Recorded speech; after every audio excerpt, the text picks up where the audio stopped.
wrong. It'd be risky though. They think about it, they say, okay, the risk is too high. It's going to be in Morgana. Most likely Morgana's turret dive is going to be very successful if Grace takes aggro. Well, he's going to jump in there. Khan does have the ultimate running. He's going to flash back under the turret. Not sure what he was trying to do, but it didn't work. Really, you got to let it happen. Remember, Prey's been playing League for a long time. He can do this. That's a free Drake. Going over to ďUNG. No longer goes down, and cooldown is pretty attractive. Oh, bear trap and a rope working out really well here in the mid lane, though, as Grace does have the dominance popped. Oh. Flash is still there. Lamb's Respite works perfectly, but the headbutt, and Grace is just executed. Gorilla plays it beautifully and has the level 6, but is it going to be enough? It's only rank 1. Stopwatch is there to keep him alive, but the barrel almost gets there. ďUNG needs the auto flashes, doesn't get it finally. He's able to pick that one up, but has he overextended as Nova makes his way in? See you later, Kindred, but they're all underneath the turret. BDD uses the untargetability beautifully as Prey does get exhausted under this turret, but in comes the rest of Kingzone. Vision of Empire does get a flash, but it's good dark binding. Gorilla has to use the ultimate as in goes Grace. Does have the flash available actually. Gorilla gives himself up. So on is going to get in here. Didn't have to use the flash as the ultimate. Is basically nil as a comp. They've got mid lane Kled, the top lane Mundo, the Vladimir. I guess if he can walk up to a mini wave, but otherwise wave clear options. Remember when it was in the mid lane. However, speaking of which,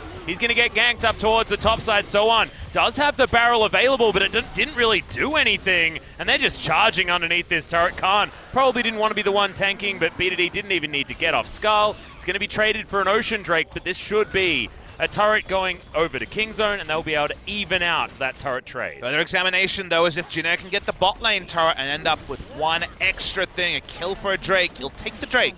If you're Jin, and honestly for Kingzone, with the scaling, maybe you'll settle for the gold. So it's all a bit of 6 and 2 threes. Is my. Is that the minion wave? And Khan just looking for a dive. Oh my god. Oh god.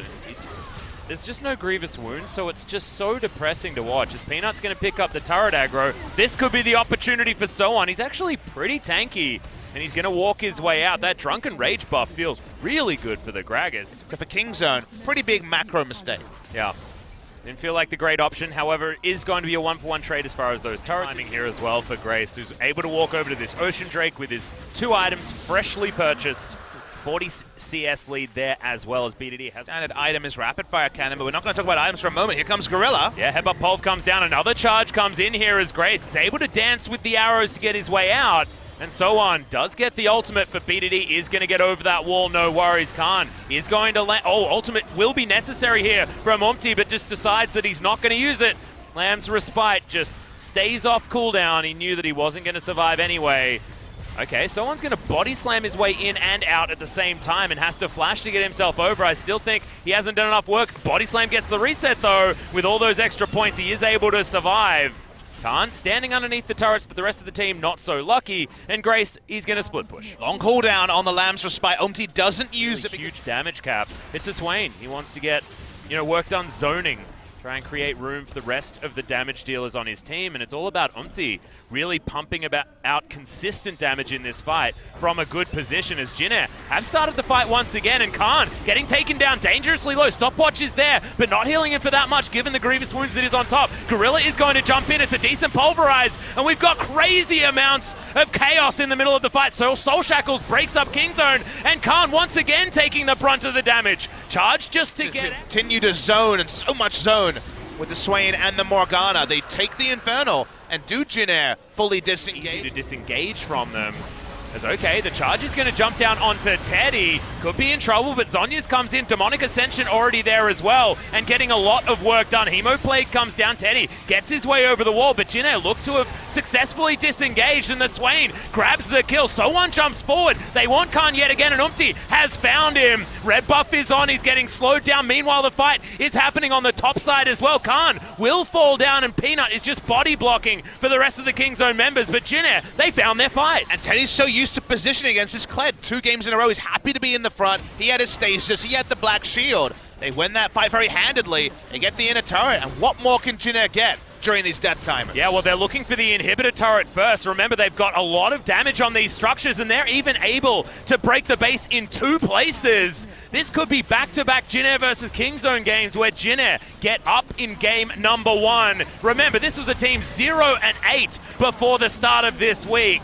after that one victory over BBQ, looking much better, much cleaner. Who has the ability to live a lot longer. Speaking of living a long time. Yep, Peanut not going to be doing so as that barrel was beautiful. Grace is going to pick up the kill, but that was all about So-On, who's looking to try and get himself back from the call on the bad KDA. Baron looks like an opportunity now as Teddy throws down Demonic Ascension just to get rid of the other members of Kingzone. It's a nice tool for Kingzone to pick up for this Baron contest. They have no smite, have no ability to move over to smite. They need to fight. Where's the charge? Well, there's going to be a lot of health missing on this Baron buff. We'll see whether the turn does come in as umpty gets himself into the middle of the fight. Oh no, Prey has to use Sanguine Pool very early in this battle as the Lamb's Respite is in there and umpty's surviving for so long. Vladimir just taken down. No pull, no worries for Jinair as BDD gets eradicated from the fight.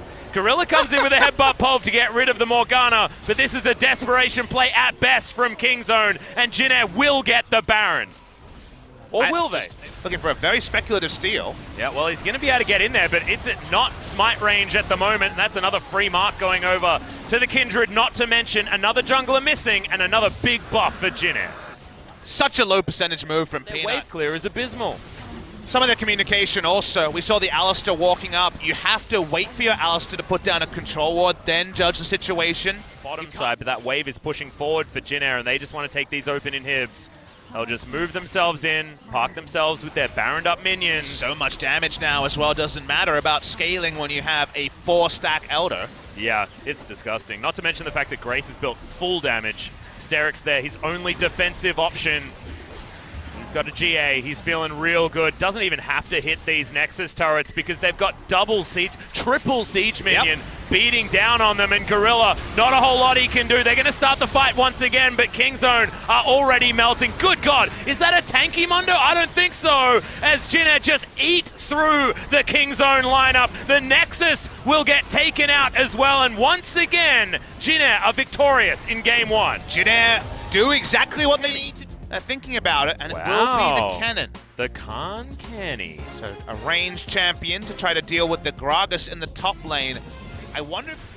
Well, umpty is going to be here for the counter gank because there's the ultimate from Kuz. Can they get him out of the way though? And the stun is good. Gorilla makes his way down, but Grace is now in safety, and Teddy turns up. Umpty grabs the first blood, and everyone collapsed from Jinair. They're still looking for more though, as Gorilla trying to get out of their stopwatch is a real bad idea. He's going to get slowed down and destroyed. Does manage to get his way out, but he's just going to get pulled back in. Such is the Jinair comp. More probably wanted the extra damage there from BDD. Knock up, not going to land, and that is the go button for Khan. Wants to find it and does so. BDD grabs that kill. Jinair, are they actually going to take the lantern? No, they're not. As Nova was looking for a play, but the rest of the team, they weren't. They were never able to injury for Jinair, so really good turnaround. Kingzone back in the tempo driver's seat. Nova tried to make the big play, set up a 4-man last breath, but not able to. And again, we're not too worried about the late game here for Jinair. Seems like they have options. Grace doesn't want to die solo here, but he might. Yep, Windwall does come in. The flash goes over as BDD. He's going to escape the ultimate, but not much else, as I think umpty should be able to get there. The turret comes down. Portal jump is going to troll BDD, and eventually he's going to get taken down. Umpty gets the assist. The Yasuo to find a side lane, but speaking of side lanes, Kingzone gonna have to use everything to get out of this one. Umpty looking for more. Gorilla going down low as the stuns are landing. There's so much CC as Demon Flare is just going to erupt very early. Stopwatch from Teddy as Umpty's body blocking, and Prey can't grab that kill. Nomicon Sorcerer's Shoes. He has double Magic Pen, and he desperately wants to find access to the back line, so gotta be in a Cobb salad. Cream of chicken soup, I guess, but this could be another soupy option here in the mid lane as well, as Grace gets taken down very low, takes a Lantern Ride, is going to survive. It's a lot of buttons, but not a lot of action as Teddy wants to turn that one around. Vision of Empire doesn't get too much as Gorilla's able to disengage as well, and the re-engage comes down from Kuz. Might have been a bad idea. He flashes out, but Umpty has flashed after him. Nova grabs the kill as the Windwall's beautiful to keep everyone alive on Jinair. Prey over the side though, and BDD gets more. In goes Khan, could exhaust from Nova once again as the hook takes down the Zoe. Nova's popping off. He will die in the end, but it looked like a whole lot of fun for the piggy. Take the first turret of the game. He's gonna jungle around the cannon, deny cannon from having too much impact. Gragas already used his cask, so only delaying this turret take. Yeah. This explosive barrel not going to be doing too much as Prey is able to take that one down, and BDD trades up in the mid lane as well. Taking the inner turret, the map is just goes wherever the Yasuo is, and Yasuo gives up another minion wave, another turret. Baron. Okay. They check the pit.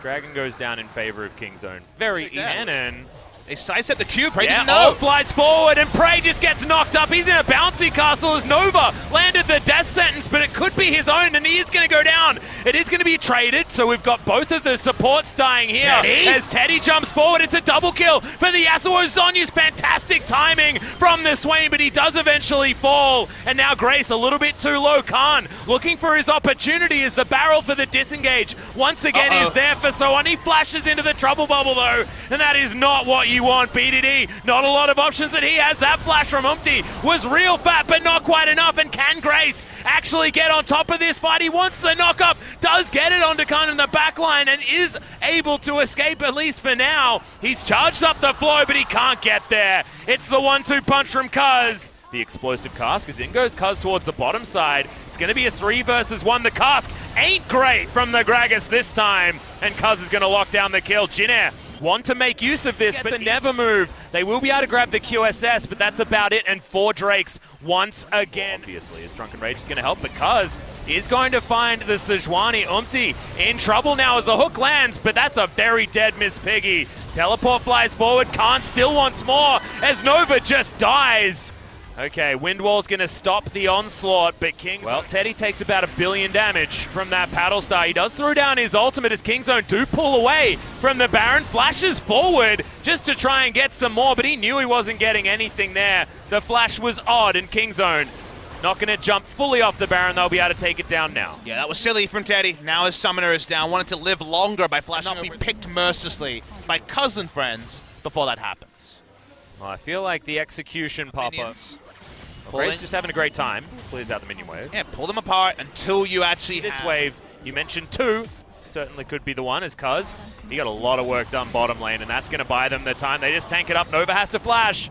Gets himself the shield from the Dark Passage, but will lose the inhibitor. Top lane's going to fall. It's dominoes now as the whole base is torn apart. Cuz very close to this Jinair roster, jumps his way forward. He's ignored. Just the inhibitors are going to be the options. Goes down to his Guardian Angel as BDD jumps forward, executes the Swain, and this could just be it. The explosive cask was decent, but the Yasuo just evaporated.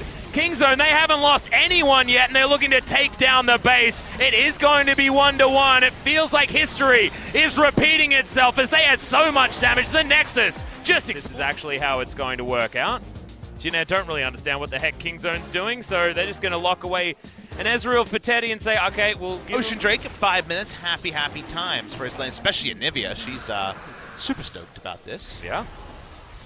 They definitely just want to kill Umti. They might get him here. Yep, he's going to face check. Does manage to get the stun into the taunt. The layering of CC is nice, but misses the Justice Punch. And now Cuz, after flashing over the wall, just has to wait. Maybe we need some changes to other trees where there's value, so you don't just take stopwatch every time. His BDD could just be dead. Yeah, he could very, very well and truly be dead. Umti takes that one down. 3rd shot, pretty easy. And not a lot the Gargoyle could do. That one happened. Yeah, Anivia could be in a lot of trouble. Yep, the flash does come in. Grace doesn't respect it. This has happened before. Goes into the stopwatch before the egg is there, though. And Umti's going to turn up. Lamb's Respite is available as God Cuz just melted. Gorilla tries to get in there. Remember, this is not a tanky Sejuani. And you know what she does? She dies right into the middle of the team and taken down with the Flash Frost. Grace, that stopwatch timing was about as perfect as you like. And it's not a drill, Atlas. Jinair just outplayed Kingzone super hard. A lot of ults used, all mismanaged. Trying to turn on to Khan and zone him away, and they want this turret. Yeah, BDD was thinking about the flash taunt, but he was only going to get Nova, no one else. They're actually smartly on the top side of the mid lane rather than hugging the skips over the wall. Feels confident enough.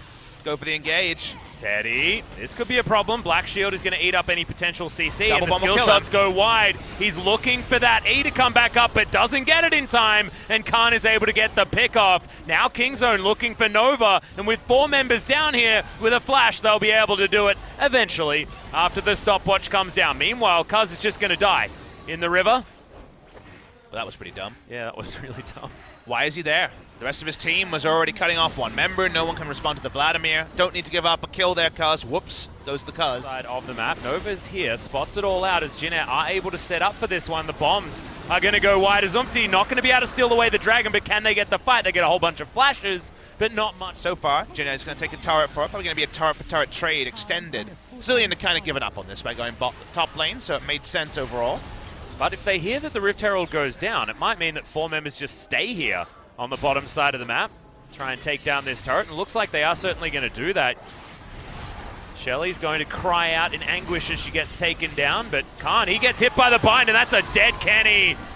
This pick CC working out real well for Jin Air due to the fact that they have so much dive potential with all of their untargetability and safety. Kingzone will trade, but it's 1 for the speed. Got a fair bit of AP as well, so these bombs are really starting to rip things through, but is it going to be enough as Khan is on the bottom side? No TP wards for him to actually come for a flank. So they'll probably greed for this last hit. They get it. Now they have very extended lanes. 5 Jin Air. There's no one there, so it's a freebie. Yeah, a little bit of a scary position here for the Morgana as Cuz is just going to jump on top of her. Soul Shackles comes in. Stopwatch not available because it was broken. Wombo is stacked against Kingzone. They can swift push, no real answer. They can look for a pick. They have to use the Wombo gauge, and thus the threat is lower. Jin Air can walk up so confidently. There's no threat. Yeah, they've jumped on top of Cuz. Does he have anything more? He's got another Chrono Shift as Prey throws out it yet again. He's got 40% CDR, so it's pretty easy, but he didn't have it that time. Not after 3.5 seconds of being alive. Khan looking to do his best Smeb impression. Does do a lot of damage, but Hemoplague also able to get some work done. Lamb's Respite comes in and so on. Gets rid of Khan. Jin Air Green Wings decimating the fight because Kingzone couldn't get the Wombo engage that they wanted. Well, he does a lot of damage to these structures. We'll see whether he can actually poke down the Nexus turrets as well now with Baroned up minions. Thankfully, Prey gets there. Baron is going to get taken, and Jin Air, 10,000 gold is the lead here. That's what we see from Kingzone. And I guess the question that we come down to now, who had a great performance on the Kindred in game number 1, maybe needed a little bit more respect. He's able to dance around and break open the base. The Baron already reaping the rewards for Jin Air. 12,000 gold, now the lead. 4 dragons. There were 5 this game, but 4 once again stacked up on top of Jin Air. Inhibitor's going to go down. Kingzone, they need to try and find this Wombo. They've got the buttons ready, well, but they don't have a cannon. Yep, cannon's out of the fight. Here goes the Inhibitor turret. At some point, someone's going to have to flash in and make something happen. Otherwise, the sort of defensive terrain that Wombo is going to do so reliably a big number on. Finally take down this 3rd Inhibitor. They know Cannon's there. Yeah, well, he's going to try and flash in, get some work done, but he explodes. Hero's Entrance is going to deliver another kill over to Jin Air. Does get a Justice Punch, gets a knock-up, but that's a GA, and that's a very dead Galio. I think Jin Air understand what's going on here. They try to do whatever they can to get the desperation engage, but Kingzone know that it's all just a matter of time. Jin Air will take down the last Inhibitor. They may not need Barons. They may not need anything more as So On just dives forward. Seraphs, is it enough? No, it's not, as So On just pops him with the Hemoplague. This Vladimir is so damn big. It's a grin, a sly grin on the face of Prey, but this is going to be the 2-1 victory going over to Jin Air Green Wings. Their 2nd in a row and some reinvigoration for the